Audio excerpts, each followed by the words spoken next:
Been all around the world.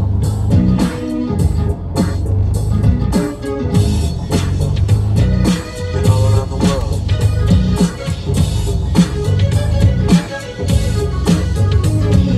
Been all around the world.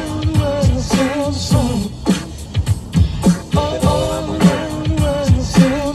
Yo, we've been all around the world. Been all around the world.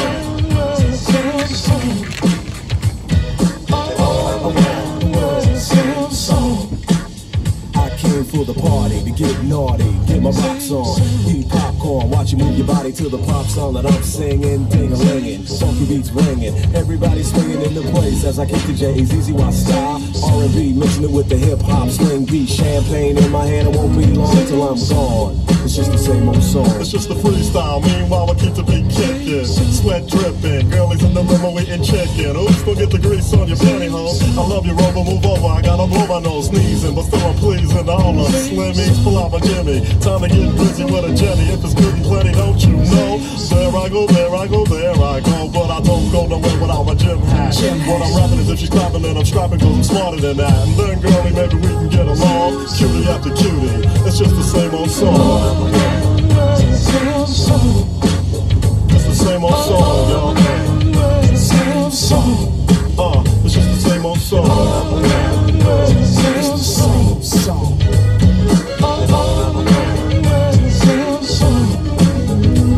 Money big, the freaky dicky, the squeaky wicky up and down. Well, as a matter of fact, I'll be right back, I gotta take a leaky. So I'm draining entertainers, but I got fame and the bases I touch. Too much for me to try to be naming. Hey yo, you saw me on cable and grin. I busted in and I was going to win. Like Clark Gable back in Oakland, it's the same old song. For sporty shorty, same freckles and hat, drinking the same Ford. Hypothetical, political, lyrical, miracle whip, just like butter. My rhymes are legit, cause I'm a Humpty, not Humpty Dumpty, but Humpty Hump. Here a hump, there a hump, everywhere a Humpty Hump. Shut up and just listen, not dissing, don't get me wrong. But to me it's just the same old song, so just watch. Cause my name is Shock, I like to rock and you can't stop this. Tupac, go ahead and rock this. Now I clown around when I hang around with the underground. Girls used to frown, saying down when I come around. Gas me, and when they pass me, they used to diss me, harass me. But now they ask me if they can kiss me. Get some fame, people change, wanna live their life high. Same song can't go wrong if I play the nice guy. Claiming fame must have changed now that we became strong. I remain still the Why same, too? cause it's the same song.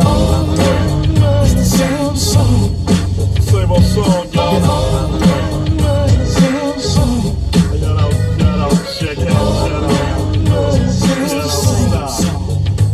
It's just the same old song.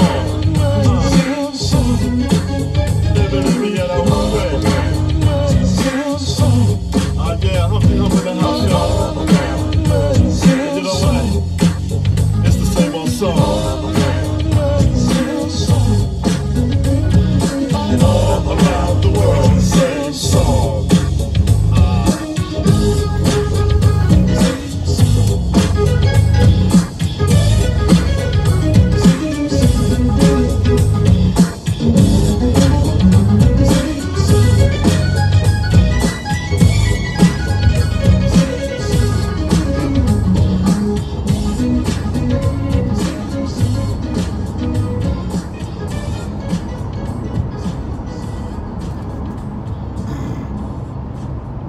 Good morning, folkers. Good morning. Snap Turtle in the car on my way to work.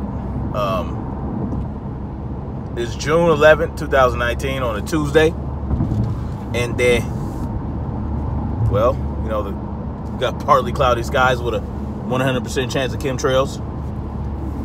Should have been a fully cloudy sky. Should have been a little bit of June gloom going on, but you know, they gotta break these clouds up, create that high pressure dome so they can heat the fuck out of California up and maybe start some wildfires this year, you know what I'm saying? See, we had a lot of rain during the winter, so now they gotta make up for it.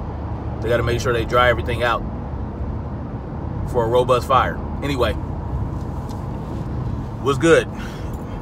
But you know, the funny thing is, the snow caps in the mountains are like 200% more, or at 200% of what they normally are. So we'll see how they achieve that.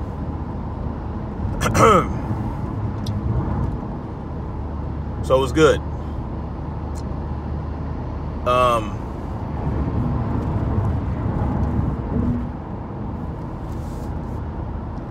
I basically wanted to give my take on the Central Park 5. Okay. Well, not really on the movie or the series itself, but on why the film was made. You know, basically that's where I'm going with it. We have to understand that in this day and age, everything is based on emotionalism. Okay? Everything is based on emotionalism in regards to politics, in regards to the powers that be. See, they pretty much have us down to a science as human beings. Okay? The cabal.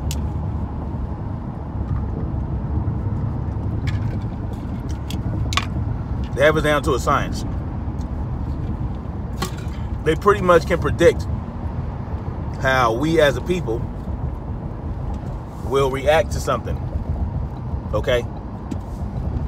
And they know 9 times out of 10 how we react is going to be emotionally based, emotionally charged. So this is why they put out movies like,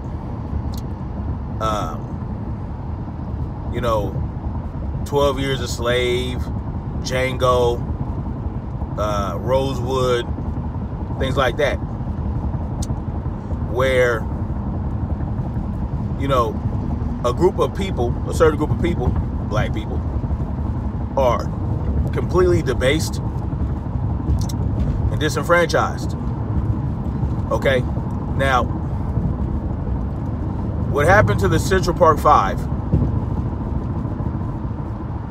is nothing new. It's nothing old. And right now, at this very moment, it is happening to people just like them. Okay? And how many times a year are people exonerated for crimes they didn't commit once they have DNA evidence? People spend decades in prison when they shouldn't be spending decades in prison. Half their life wasted. And then a group of lawyers decide that they want to help these people out and get them out. Now, what we have here is a show that is part of a campaign to keep black folk on the Democratic Party side.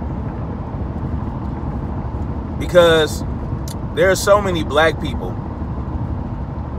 leaving the Democratic Party that they are cramming and bowing and scraping to find ways to keep us in there, to keep our minds enslaved by the idea, the false idea, that Democrats the Democratic Party is the party of the people. Well, I'll tell you what, it ain't. And I'm gonna tell you something else. The Republican Party is also not the party of the people. You understand what I'm saying? So, what this is the use of pathos. All right, like I tell y'all about the use of pathos, which is basically using or trying to do things to derive emotion out of a people to sway them to your side. That's what this is. And of course, they had to throw Trump in there for good measure, because guess what? Trump is running in 2020. and they need something to keep black folks emotionally charged enough to not want to vote for them. So they put this out, I believe. Now, Ava DuVernay, this is not her first time putting out something, you know, that highlighted the treatment of black people in America. I mean, she put out 13, you know, during the Obama administration. See, you know, a lot of people believe that this is about Trump, but it's not just about Trump. Trump is a small part. It's the icing on the cake. The real agenda behind it is to keep people emotionally charged. When people are emotionally charged, when people are emotional, and they tend to think irrationally, the logic flies out the window, and you know, they react in a certain way. And I'm gonna tell you right now, black folks in this country are already, you know, I mean, we're already like an emotional people. As a people, we're very emotional. And when we're so emotional,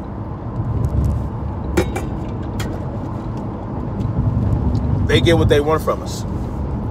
They get the reactions they want. You know, they can predict our every move. You understand what I'm saying? And this is what this is all about. That's what this is all about. Emotion is a hallmark of an enslaved people. We are slaves to our emotions more than to the system. That's why they use emotion. That's why they use emotion to get to us. That's why they use emotion to get, you know, white apologists and white sympathizers, or white apologists on their side. White apologists are white people, you know, who understand what slavery did to black folks, and they're very apologetic about what their ancestors did. Okay? But because there's so much emotion involved, so much emotional empathy instead of logical empathy, there's so much emotional empathy involved that they're not doing anything beyond feeling sorry and feeling pity for black folks. Instead of helping empower black folks, they become stunted. They're like, oh, you know, let's do this, let's march. And listen, marching and protesting is not enough. That's not, that's the wrong thing to do. Okay? And some white folks, especially Democrats, and you know, Democrats and many Republicans suffer from what, not even suffer, but they behave with paternalism. Okay? Paternalism, which means that they feel like they're our parents, or that they have to, you know, treat us a certain way. They look at us as though we're children, essentially. You know, and they got to do what they got to do what daddy got to do to keep us in line, to keep us from harming ourselves and others, because they feel like we don't have the ability or the prowess to take care of ourselves. Okay, it's a subconscious thing. All right. And that emotionalism. Now, see, there's two different types of paternalistic white folks. There are those who are like the Democrats, who are more like, it's more like maternalism, you know. And then there are like some Republicans who are like Big Daddy. They you know, they rule with an iron fist. They don't spare the rod. You know what I'm saying? things like that. What's the point of all this? The point is, as long as we operate in emotion, we won't get anywhere. We won't rise up. See, now, don't get me wrong. There's nothing wrong with being emotional at certain times in certain instances. But to be ruled by emotion, to be ruled by fear, no good. No good. And that's why, let's talk about this. That's why I came up with the clear pill concept. I took the clear pill because I know the red and blue pills. Listen, the red and blue pill, Democrat, Republican, same shit. All right, different animals, same shit. And I don't want to be ruled by anybody. See, there are black Republicans out there that feel like, oh, the Democrats ain't shit, let's hop on over to the Republican Party, as if Republicans give any more of a shit about black people than the Democrats. No. See, now what they're understanding, this is what the Republican Party is understanding now. The Republican Party is understanding that the best move they can make to help the illusion is to try to fight for black support. But it's an illusion. They don't need, listen, it doesn't matter what side we're on. It doesn't matter if we're on the right or on the left. Once you transition over to one wing or the other, you have to cross the body of the bird. All right? You're still, come on. You know? No. What I want to, hop off the bird and sprout my own wings and do what the fuck I want to do. And if I want to, if I want a police force in charge of, patrolling my neighborhood and keeping it safe, I want to make sure that they competed for the position, and if they fuck up, they can lose the position to another company. Or I get with a group of individuals, much like myself, who have the training and the skills and the know-how to keep my neighborhood safe. Well, then get with those guys or train people, and we do it ourselves.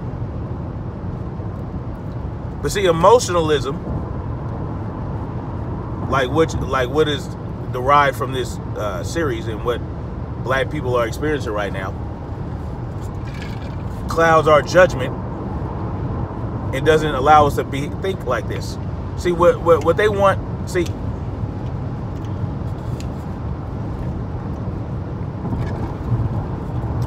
we understand that the police that come to our neighborhoods are not from our neighborhoods. They don't understand us. They don't understand our culture. We understand that. And every time they do something like they do to the Central Park 5, what do? We march, we protest. Meanwhile, little Pookie down the street just shot at little Pop and killed, and a stray bullet ended up hitting a little girl, or the little girl's mother, or a little boy, or a father working a 9 to 5 trying to take care of his family the right way. And this is the plan. This is the plot. Cops, well, they shoot and kill us. They get paid administrative leave. One little root kills somebody. 9 times out of 10, he's going to get away with it because no one wants to snitch. And this is the cycle. This is the cycle. Emotionalism has us stuck in this cycle. And until we realize that we can change it, this is how it's going to be. We're going to stay stuck. Well, y'all know I like to come up with solutions. And this is not the first time y'all hear this solution. Okay? We have to do more than just protest and say, shame on you, and yeah, give me $20 million for my pain and suffering. No. What we got to do is take charge of our own neighborhoods. We have to reverse the laws that don't allow us to open carry, that don't allow us to conceal carry, that don't allow us to mob through our neighborhood, patrol our own neighborhoods, come together as a community, and keep our community safe, so that when little Jack or little Pookie Pook decides he want to keep slanging drugs, or he decides he wants to do a drive-by, or whatever the case may be, you know, we're there to prevent that, because, you know, we're going to be well-trained, and we're going to have the know-how to spot anomalies and study human behavior, and know when someone's probably going to fly off the handle and do some crazy shit. Boom, when we handle that. We have to learn not to be so reactionary. We have to be proactive. All right? And we have the ability. We really do. We just have to believe it. Let me tell you something. You know, kind of off topic, but I was watching the ABL show, okay, yesterday. And it was one of his older episodes, okay? ABL's Anthony Brian Logan. And he was talking about, what was he talking about? I forgot, Obama, no, what's her name? Michelle Obama and Shonda Rhimes were on some talk show chopping it up and talking about, you know, diversity and whatnot, and having more diversity in the corporate world in regards to management and ownership and CEOs and whatnot. And he said something that I was like, okay, you're really drinking the Kool-Aid now. All right. Now, I have a lot of respect for Anthony Brian Logan's viewpoints, but this one had me like, wait a minute. I thought you were a logical individual. I thought you were, well, he is logical for the most part, but sometimes he can be a fanboy of Trump. You know, sometimes he can suffer from cognitive dissonance or whatever the case may be. And this is no diss to him, because in all honesty, I feel like he can be an ally, a big ally, if you know, he can see the bigger picture. Now, what he says is, white men, why have diversity? Why, if the company is run well, why not leave it the way it is? And then he goes on to say, white men are just better at management than black people. That we're great at sports and athleticism and showmanship and blah, blah, blah. But when it comes to management, you know, white boys got the upper hand, or whatever the case may be. And I was like, are you serious right now, bro? I had to leave a comment. I told him, look, I don't know where he got that from, but I was like, I said, I know plenty of black people in management positions, running companies, you know what I'm saying? Running their own business, managing in the management field or managing things for other companies or whatever the case may be, in management positions, doing a great job, including myself. You know, I was like, because I'm the only black foreman, okay, in my company, and my projects make the most money, okay, because I run it well. All right, I run it well. I run my jobs well, and I'm black. Imagine that. I'm black, and I manage my company well. Like, you know, I manage it better than any other foreman that works for the shop. And I'm not the only one. See, what he suffered from was a lack of a point of reference. Okay, he had no point of reference to make that statement. It was a hasty generalization. It really was. It was a hasty generalization. He had no data. There is no data to back that up. Just because white men have dominated in the corporate area for decades and decades and decades is because they have positioned themselves to be really the only people to manage a corporate to be in a corporate world or to manage anything. You know what I'm saying? Like, black folks or black men have not really been in the position or been given the opportunity to show their management skills. It's just, I felt like that was a foolish thing to say. Like, it was crazy. I thought he had more sense. Well, he does, but no one's perfect. And that was his opinion. I felt like it was a baseless opinion. You know what I'm saying? And to say shit like that about your own people, I mean, to that regard, to that degree, I mean, where they do that at? We have a lot of catching up to do. We have a lot of growing to do. We have a lot of learning to do. We have to understand that we had been enslaved in this country for 400 years. Okay. And then you got people like Ben Carson and the amazing Lucas who think that was the greatest thing that ever happened to black people. Don't even get me started on that. So we had that.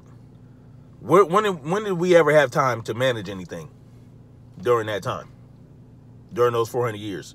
And then another 50 years or so of, the sharecropping era, when we were still slaves, but they gave us the idea that we weren't, And then we had Jim Crow. Then we had the Civil Rights era, where we're finally starting to gain some headway. And I don't know about you, but I feel like the organizations like Black Panther Party, and things like that, were being managed pretty well by black people until COINTELPRO came into play. See, all these things had occurred. Listen, man. Y'all get what I'm saying. But all we got to do is step up. All black men got to do is step up. Show them what we got.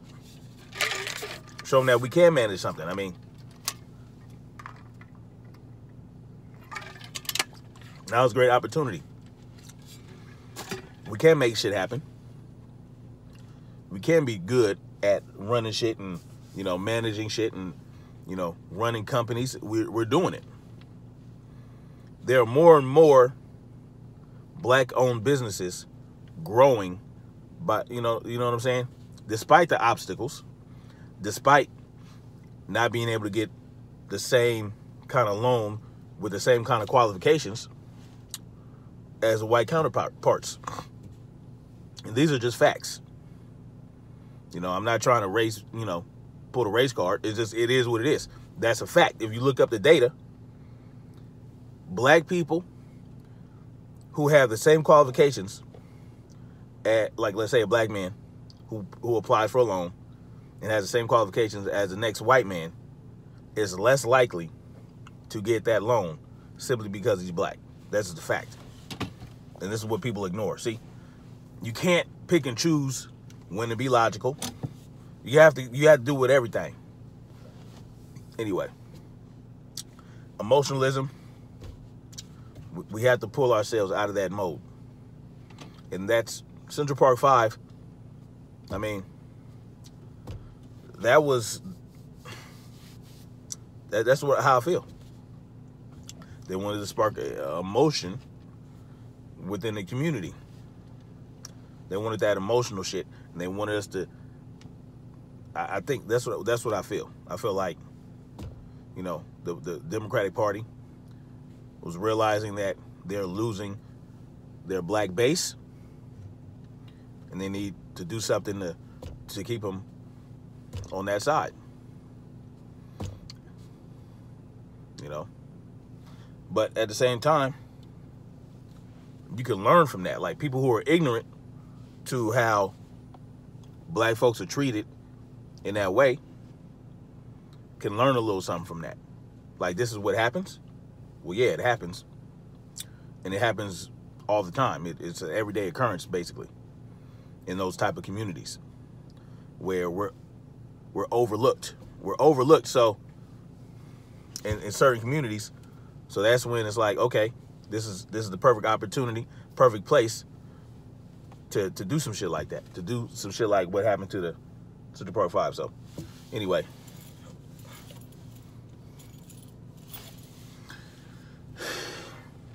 that's all I got for now. Hit that like button, share the video, subscribe to my channel if you ain't subscribed yet, and I'll holler at y'all later.